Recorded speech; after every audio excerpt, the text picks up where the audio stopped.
Comment développer votre habileté sportive au tennis, au bowling, au tir et au golf? L'habileté sportive n'est pas uniquement innée, contrairement à ce que certains pensent. Bien sûr, certains sont de naissance plus doués que d'autres. Et il est évident qu'il n'est pas donné à tout le monde, à cause de contingences héréditaires, de devenir champion sportif.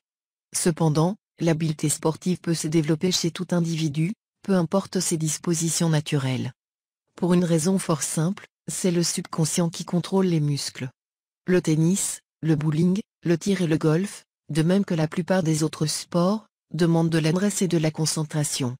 Incidemment, en pratiquant les exercices de concentration décrits précédemment, vous améliorerez votre jeu de manière sensible. Adresse et concentration, certes, mais aussi détente. Car une bonne coordination des mouvements, un plein rendement musculaire n'est possible que lorsqu'on est détendu. En compétition, ce sont les nerfs qui comptent, comme on dit, car la tension est souvent énorme à supporter.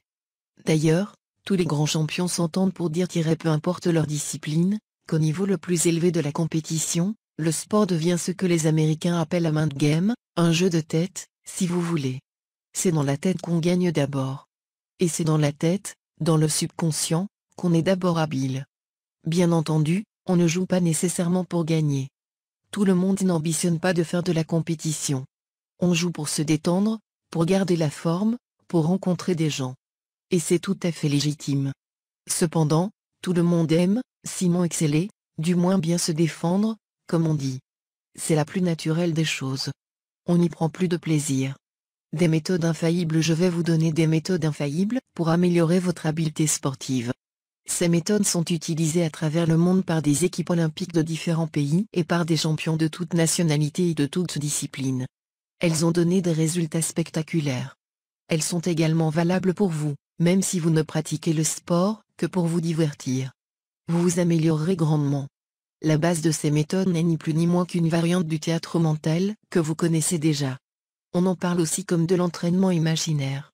Vous répétez l'activité dans votre tête, en imagination. Prenons l'exemple du tennis. Vous vous visualisez pleinement détendu sur le court.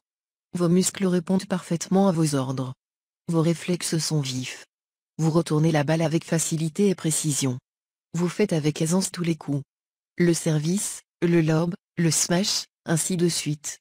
Si vous désirez jouer en compétition ou pour gagner, modifiez quelque peu l'exercice. Visualisez-vous surtout en train de marquer point après point. Votre service est dévastateur. Vous réussissez plusieurs as. Votre adversaire est débordé, il a peine à retourner vos coups. Vous ne ratez pas une occasion de lui administrer un smash. S'avance-t-il témérairement au filet? Vous le déjouez par un lob parfaitement exécuté. Voyez-vous même recevoir le premier prix. La foule vous ovationne. Vous saluez, triomphant. Vous voyez, c'est simple.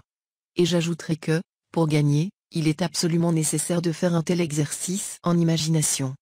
Souvenez-vous de ce que nous avons dit au sujet de l'image de soi. Pour gagner, il faut avoir une image de gagnant en soi. C'est une condition sine qua non. Et pour bien jouer, il faut programmer son subconscient, et ce que les sportifs appellent la mémoire musculaire. Pour que le mouvement soit bien exécuté, l'ordre doit venir du subconscient et non du conscient. C'est ainsi que le mouvement est vraiment naturel et efficace. C'est en fait la seule manière de bien jouer, surtout lorsque la pression est forte. Comme par exemple au golf. Il y a tant de détails à penser pour exécuter chaque coup parfaitement, que si le mental seul devait s'en charger, il échouerait. L'opération est trop complexe. Il vaut infiniment mieux se reposer sur le subconscient. À cet entraînement imaginaire, qui est valable pour chaque discipline, ajoutez des suggestions verbales. Tennis, je joue avec de plus en plus de facilité au tennis. J'exécute avec un succès croissant tous mes coups. Le tennis devient un sport facile pour moi. Je m'améliore de jour en jour. Je gagne de plus en plus de parties.